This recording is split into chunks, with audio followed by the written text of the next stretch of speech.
बिस्मिल्लाहिर्रहमानिर्रहीम। अस्सलामुअलैकुम। मैं हूँ एहसन खान और मेरे YouTube channel educator Ehsan Khan पे आपको खुश आमदीद। आज की इस वीडियो में SPSC लेक्चरर कंप्यूटर साइंस की प्रिपरेशन सीरीज़ की वीडियो नंबर 16 आपसे शेयर करने लगा। अगर आपने इस सीरीज़ की बाकी वीडियोस नहीं देखी हुई तो डिस्क्रिप्शन में मैंने प्लेलिस्ट का लिंक प्रोवाइड किया हुआ है, तो आप उस पर क्लिक करके बाकी सारे वीडियोस देख सकते हैं। और आज की इस वीडियो में जो टॉपिक मैं आपसे शेयर करने लगा हूँ, तो सबसे पहले हम डिस्कस करेंगे पोर्ट्स कि कंप्यूटर के अंदर पोर्ट्स क्या होती हैं और इनके मुख्तलिफ टाइप्स कौन सी हैं, और इसी तरह से फिर हम देखेंगे बसेस को, इनकी मुख्तलिफ टाइप्स देखेंगे, और फिर हम डिस्कस करेंगे बेस इन कंप्यूटर।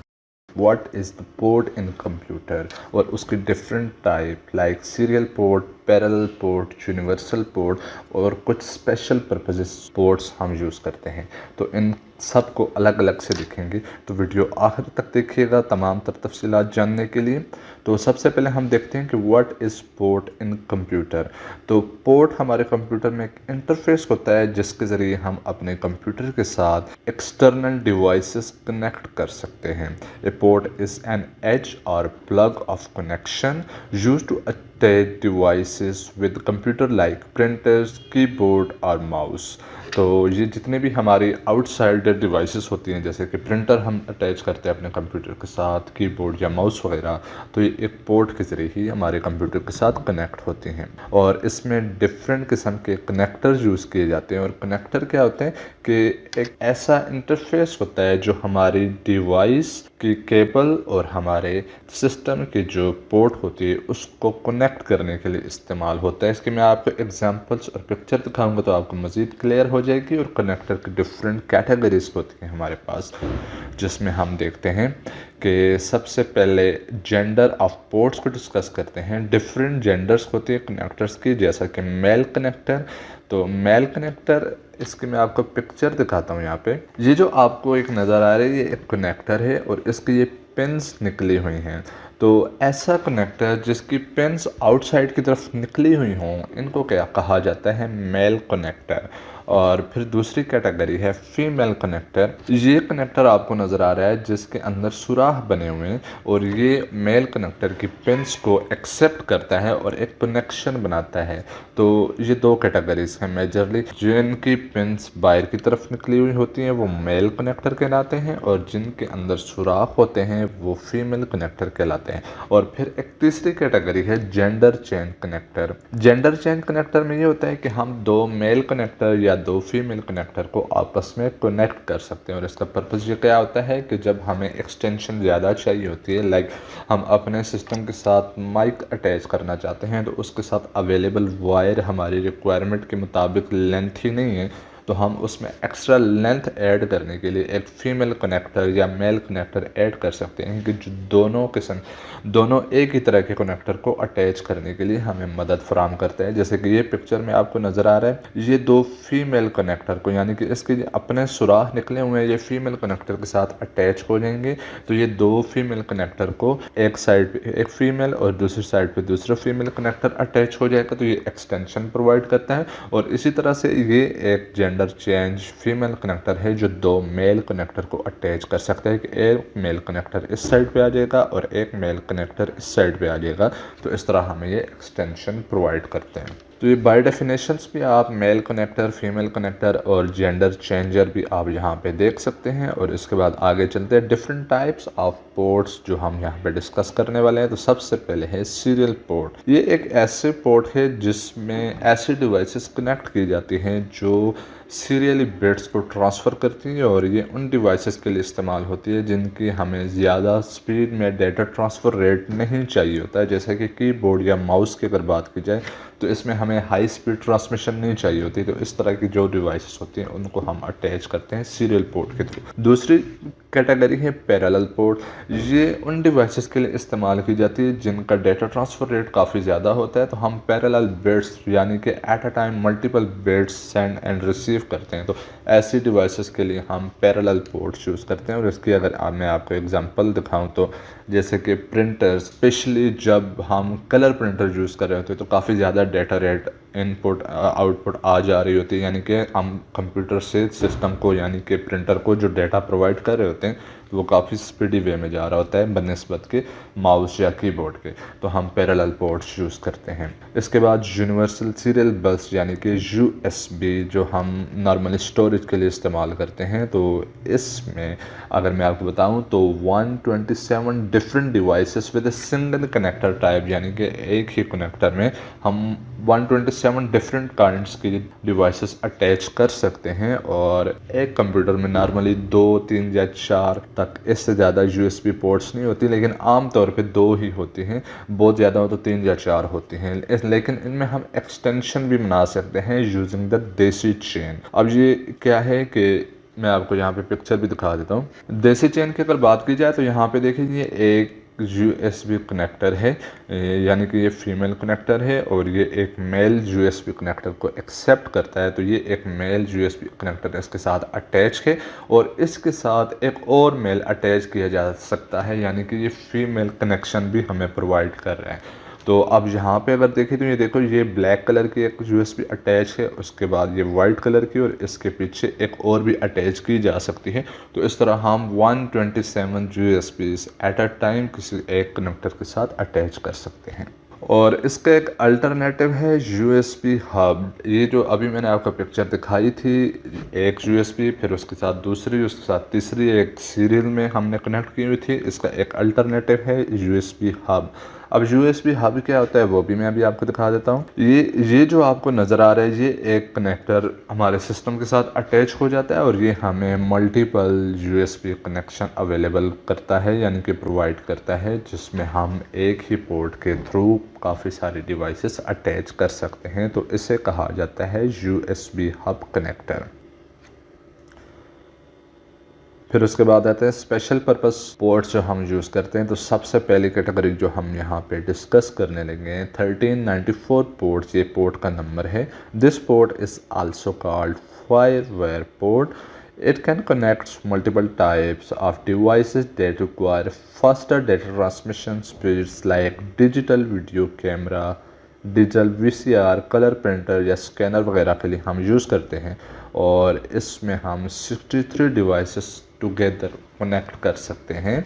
और फिर इसके बाद सेकंड कैटेगरी है म्यूज़िकल इंस्ट्रूमेंट डिजिटल इंटरफेस। ये एक तरह का म्यूज़िकल कीबोर्ड होता है जो हम साउंड प्रोड्यूस करने के लिए इस्तेमाल करते हैं, और उसको कनेक्ट करने के लिए हम MIDI पोर्ट यूज़ करते हैं, जिसमें हम म्यूज़िकली इंस्ट्रूमेंट्स की साउंड्स प्रोड्यूस करते हैं। जैसे हम नॉर्मल कीबोर्ड पर टाइप करते हैं तो वो करैक्टर प्रोड्यूस करता है, तो ये वाला जो कीबोर्ड होता है इसमें जब हम टाइप करते हैं तो उससे साउंड्स प्रोड्यूस होते हैं। उसके बाद अगर हम बात करें, नेक्स्ट कैटेगरी है SCSI, यानी कि small computer system interface. It is a special high speed parallel port to attach SCSI peripheral devices like disk drive या प्रिंटर वगैरह जो हम यूज़ करते हैं। और फिर इसके बाद अगर हम देखें तो it can connect up to 15 devices using the daisy chain. और फिर इसके बाद है इंफ्रारेड डेटा एसोसिएशन, और इसको फास्ट इंफ्रारेड भी कहा जाता है। A wireless device can transmit signal to a computer with infrared device port. और इसको हम अगर बात करें तो हम आमतौर पे जो वायरलेस कीबोर्ड, वायरलेस माउस या वायरलेस प्रिंटर या कैमरास जो अटैच करते हैं अपने कंप्यूटर के साथ, तो उसके लिए हम इंफ्रारेड डिवाइस ही यूज़ कर रहे होते हैं। और फिर फाइनली अगर हम बात करें ब्लूटूथ पोर्ट, तो ये ब्लूटूथ पोर्ट भी हमें एक वायरलेस अटैच या वायरलेस कनेक्शन अपने सिस्टम के साथ प्रोवाइड करती है, और इसमें हम अपनी डिवाइसेस को रेडियो वेव के ज़रिए डाटा ट्रांसमिट करते हैं, और हम अपने सिस्टम के साथ multiple devices using the wireless connection attach कर सकते हैं ब्लूटूथ पोर्ट के ज़रिए। यहाँ तक ये टॉपिक कंप्लीट हो गया, और इसके बाद हम डिस्कस करते हैं बस।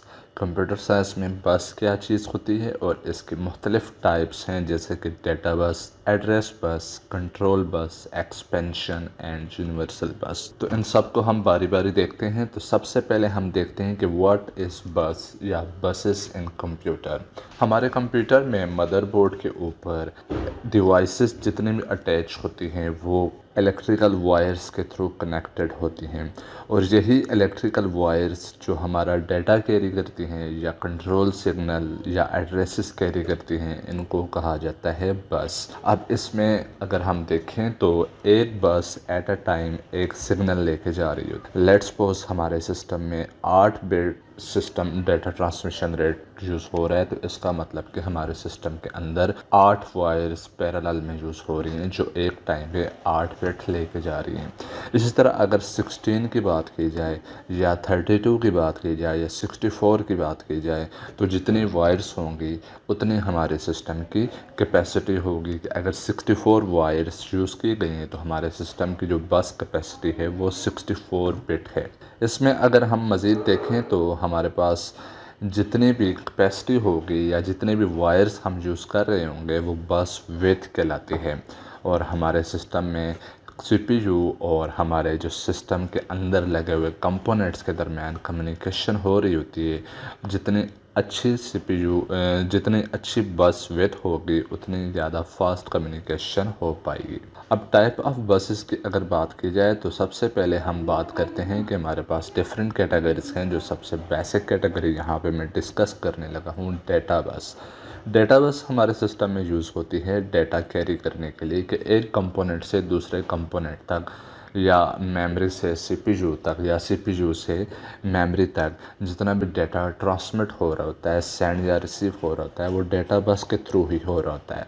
और इसमें मुख्तलिफ़ किस्म के डेटा रेट पाए जाते हैं। जैसे कि अगर हम पुराने सिस्टम की बात करें तो वहाँ पे 8 bit, 16 bit, 32 bit system use होते थे। लेकिन आजकल नॉर्मली हम जो पर्सनल कंप्यूटर यूज़ करते हैं वो 64 बिट होता। अगर हम बात करें कि डेटा किस डायरेक्शन में मूव करेगा, तो हमारे पास जो डेटा बस होती है इसमें डेटा बाई डायरेक्शनल होता है। जैसा कि हमारा सीपीयू हमारी मेमोरी में से डेटा फैच करता है, उसको एग्जीक्यूट करता है और दोबारा मेमोरी को डेटा ट्रांसमिट करता है। तो इस तरह दोनों डायरेक्शंस में डेटा मूव कर रहा होता है, तो इसको कहा जाता है बाई डायरेक्शनल। इस तरह अगर हम बात करें कि डेटा रीड करने के लिए और डेटा राइट करने के लिए दोनों साइड से डेटा इन एंड आउट हो रहा होता है। अब डिवाइसेस की अगर बात करें तो डिफरेंट कैटेगरीज के डिवाइसेस हैं जो हमारे सिस्टम में यूज़ हो रही होती है, जिनमें से डेटा सीपीयू को जा रहा होता है। जैसे कि हम बात करें कीबोर्ड की, तो कीबोर्ड में हम यूनी डायरेक्शनल कम्युनिकेशन कर रहे होते हैं कि सिर्फ डेटा हम सेंड कर रहे होते हैं कीबोर्ड से सीपीयू की तरफ। लेकिन अगर हम बात करें मेमोरी की, तो मेमोरी से डेटा सीपीयू को सेंड भी हो रहा होता है और रिसीव भी हो रहा होता है। तो यहाँ पे बाई डायरेक्शनल कम्युनिकेशन होगी। और अगर माउस की बात करें तो यूनी डायरेक्शनल कम्युनिकेशन होगी, क्योंकि हम माउस से सिर्फ डेटा सेंड करते हैं, सीपीयू को रिसीव नहीं करते। उसके बाद सेकंड कैटेगरी है एड्रेस बस की। तो एड्रेस बस हमारे सिस्टम में यूज़ होती है एड्रेसेस को कैरी करने के लिए, कि मैनी कंपोनेंट हमारे सिस्टम के अंदर कनेक्टेड होते हैं बस के थ्रू, और हर एक को एक यूनिक आईडी प्रोवाइड की गई होती है जिसके ज़रिए हम उनको आइडेंटिफाई करते हैं। तो जब भी हमने किसी सिस्टम को एड्रेस करना है तो उसके एड्रेस से ही हम उसको एक्सेस करेंगे। यानी कि अगर सीपीयू किसी कंपोनेंट के साथ कम्युनिकेट करना चाहता है तो वो उसके एड्रेस के थ्रू ही उसको एक्सेस करेगा। अब हमारे पास जो कम्युनिकेशन हो रही होती है उसमें दो तरह के एड्रेसेस यूज़ होते हैं, एक सोर्स एड्रेस यूज़ होता है और एक डेस्टिनेशन एड्रेस यूज़ होता है। सोर्स एड्रेस वो एड्रेस होता है उस डिवाइस का या उस कंपोनेंट का जहाँ से डेटा इनिशिएट हो रहा है, और डेस्टिनेशन एड्रेस वो होता है जहाँ पे डेटा को रिसीव होना होता है। अगर मैं बात करूँ कि मेमोरी से डेटा इनिशिएट होता है तो सोर्स एड्रेस मेमोरी का होगा, और अगर हमारे पास कोई आउटपुट डिवाइस जैसे कि स्पीकर पे या प्रिंटर पे डेटा आउटपुट होना है तो जो डेस्टिनेशन एड्रेस होगा वो स्पीकर या प्रिंटर का डेस्टिनेशन एड्रेस होगा। अब हम बात करें तो इसमें मुख्तलिफ़ किस्म के डेटा रेट्स पाए जाते हैं, जैसे कि 8 बिट, 16 बिट एंड 32 बिट्स की मुख्तलिफ़ कंप्यूटर में मुख्तलिफ़ किस्म की लाइन्स यूज़ हो रही होती हैं। और यही जो हमारे पास लाइन यूज़ होती हैं इससे हम डिफ़ाइन कर सकते हैं कि हमारे सिस्टम की जो कैपेसिटी है या at a time memory location जो हमारा सीपीयू एक्सेस कर सकता है वो इन्हीं डेटा रेट के थ्रू, यानी कि जितनी कैपेसिटी या जितनी ज़्यादा लाइंस होंगी उतनी फास्ट एक्सेस होगी। इसके बाद नेक्स्ट कैटेगरी है कंट्रोल बस।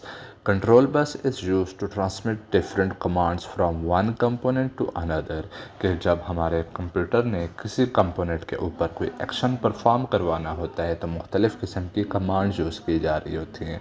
जैसा कि यहाँ पे मैं एग्जांपल के तौर पे एक चीज़ आपको दिखा रहा हूँ कि CPU चाहता है कि वो किसी मेमोरी लोकेशन में डेटा राइट करे या रीड करे तो उसको उस हिसाब से कमांड सेंड करेगा और उसी की कुछ एग्जांपल्स मैंने आपको अगली स्लाइड्स पे शो भी करनी है जो यहाँ पे आप देख सकते हैं। Memory write data to given location in memory कि जब CPU ने मेमोरी के ऊपर कोई डेटा राइट करना है तो उसकी लोकेशन उसको प्रोवाइड करेगा और साथ में उसको राइट की कमांड प्रोवाइड करेगा। इसी तरह रीड के लिए भी कमांड्स हैं और इनपुट आउटपुट राइट के लिए है, इनपुट आउटपुट रीड के लिए है और साथ में बस रिक्वेस्ट यानी कि request for a control on the bus to transmitting data और इसी तरह से bus grant it indicated grant of bus to a device. ये मुख्तलिफ़ किस्म की कंट्रोल कमांड्स मैंने आपको यहाँ पे शो की हैं। अब इसके बाद नेक्स्ट कैटेगरी है control expansion bus. Some devices connect to a port on a card which is inserted into an expansion slot. This expansion slot connects to the expansion bus. Expansion bus allow the processor to communicate with the peripheral devices attached to the card. इसकी मैं अगर आपको example दूँ तो हमारे system के ऊपर मुख्तलिफ़ किस्म की पोर्ट्स होती हैं जहाँ पे हम डायरेक्टली कुछ डिवाइसेस कनेक्ट कर सकते हैं। तो ये जो कनेक्शन हो रहा होता है वो एक्सपेंशन बस के थ्रू हो रहा होता है और डिफरेंट टाइप्स हैं एक्सपेंशन बस में जो कि हम अगले स्लाइड्स में देखते हैं जिससे आपको ये चीज़ मज़ीद क्लियर हो जाएगी।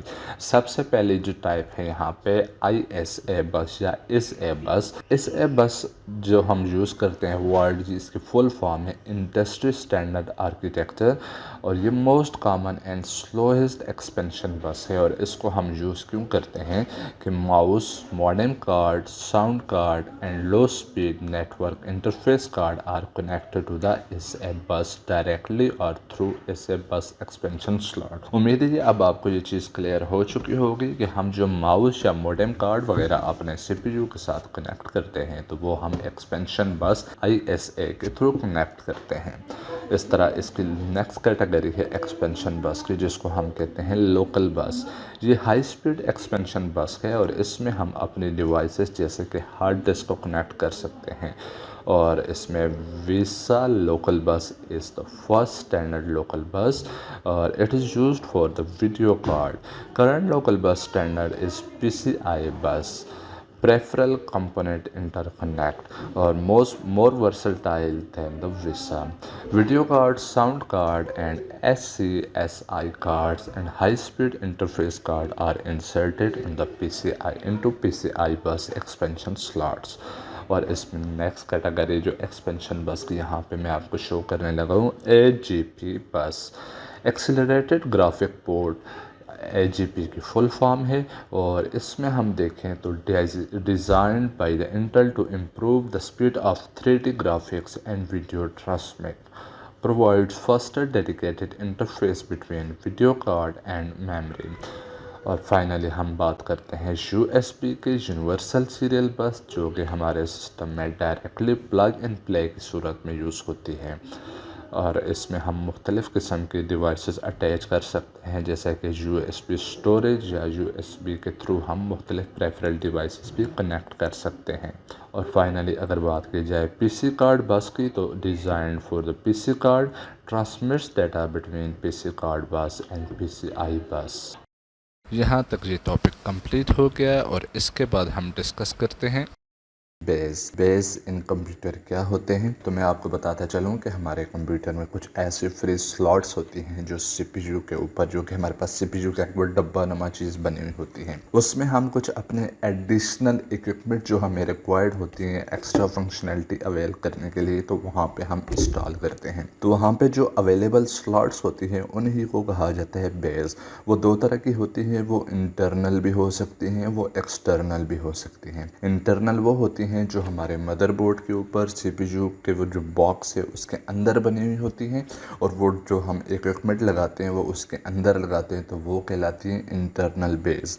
और अगर बात की जाए कि जो आउटसाइड बनी हुई होती है, मैं अभी आपको ग्राफिकली भी यहाँ पे शो करता हूँ तो फिर आपको मज़ीद क्लियर हो जाएगा, तो वो कहलाती है external bays. And open area inside the system unit to install extra equipment. जिस तरह के हम इक्विपमेंट यहाँ पे इंस्टॉल कर सकते हैं वो भी मैं आपको दिखा देता हूँ। यहाँ पे दो तरह की जो टाइप्स हैं, एक एक्सटर्नल या एक्सपोज ड्राइव पे इनको कहा जाता है, जिसमें हम आउटसाइड सिस्टम यूनिट एक्सेस कर सकते हैं कोई भी डिवाइस लगाने के लिए। और उसमें हम कौन सी डिवाइसेस लगा सकते हैं, जैसे कि floppy disk, CD drive, DVD drive या जिप ड्राइव वगैरह। और फिर अगर बात की जाए इंटरनल की, तो इंटरनल में हम hidden inside the system unit अपने इक्विपमेंट इंस्टॉल कर सकते हैं। और इसकी मैं आपको जो बेसिक एग्जांपल देता हूँ, जैसा कि हार्ड डिस्क। अब मैं आपको एक चीज़ ग्राफिकली शेयर करता हूँ। ये मैंने आपके सामने एक CPU ड्रा किया है, CPU बॉक्स जो आपको नज़र आ रहा है। तो इसके सामने ये जो आपको स्लॉट नज़र आ रही है, ये ब्लैक सी, ये नीचे एक और भी, और यहाँ पे 3 जो आपको फ्री स्लॉट्स नज़र आ रही हैं। तो इसमें हम CD, DVD या फ्लॉपी डिस्क वगैरह लगा सकते हैं। ये CPU की फ्रंट साइड है। इसी को अगर हम बैक साइड पे देखें तो इस तरह मज़ीद काफ़ी सारी फ्री स्लॉट्स कुछ इसमें यूज्ड होती हैं, कुछ फ्री होती हैं। नॉर्मली इस लोकेशन पे हमें फ्री स्लॉट्स अवेलेबल होती हैं, तो उनको सिंपली एक आयरनिक बॉक्स या आयरनिक प्लेट से कवर किया हुआ होता है, और उनको हम रिमूव करके यहाँ पे अपना इक्विपमेंट इंस्टॉल कर सकते हैं। ये एग्जांपल है एक्सटर्नल की। अब अगर मैं मज़ीद आपको यहाँ पे चीज़ क्लियर करना चाहूँ, तो ये एक्चुअली जो आपको यहाँ पे चीज़ नज़र आ रही है, ये आप देख सकते हैं कि ये फ्री स्लॉट्स आपको नज़र आ रही है, ये फ्री स्लॉट्स आपको नज़र आ रही हैं। इनमें हम अपने डिवाइसेस अटैच कर सकते हैं, मुख्तलिफ़ किस्म की स्लॉट लगा सकते हैं। तो इसी तरह इनसाइड जो मदरबोर्ड के ऊपर लगी हुई होती हैं, वहाँ पे हम इंटरनल बेस के तौर पे अपने इक्विपमेंट इंस्टॉल करते हैं। ऐसे इक्विपमेंट जो CPU के अंदर होते हैं, और जो वायर लगाने वाले होते हैं वो हम इन स्लॉट्स के ऊपर लगाते हैं। और फिर हम फाइनली डिस्कस करते हैं why we need power supply in our computer. आज के इस वीडियो में हम देखेंगे कि हमारे कंप्यूटर सिस्टम में एक पावर सप्लाई होती है, ये क्यों इस्तेमाल की जाती है, इसका पर्पस क्या होता है और ये किस तरीके से काम करती है।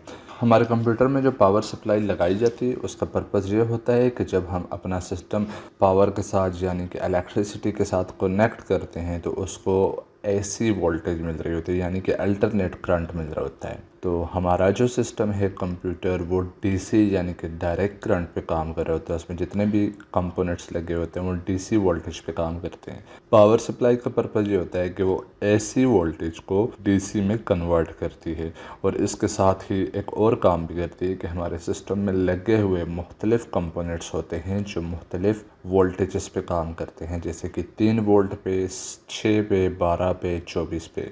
तो वो हर डिवाइस को उसकी ज़रूरत के मुताबिक डिटेक्ट करती है कि उसकी कितनी रिक्वायरमेंट है, तो उतनी वोल्टेज प्रोवाइड करती है। तो हमारे पास जो अल्टरनेट करंट होता है यानी कि AC करंट जो हम पाकिस्तान में यूज़ कर रहे हैं वो 240 वोल्ट होता है। कुछ कंट्रीज़ में 110 वोल्ट भी इस्तेमाल हो रहा होता है। तो वो होता है अल्टरनेट करंट या AC करंट। तो पावर सप्लाई उसको DC में यानी कि डायरेक्ट करंट में कन्वर्ट करती है, और जिस डिवाइस की जितनी वोल्टेज की रिक्वायरमेंट होती है वो डिटेक्ट करती है कि इसको इतनी ज़रूरत है, आइदर वो 6 वोल्ट हो, 12 हो या 24 वोल्ट हो, तो उसके मुताबिक उसको सप्लाई प्रोवाइड करती है।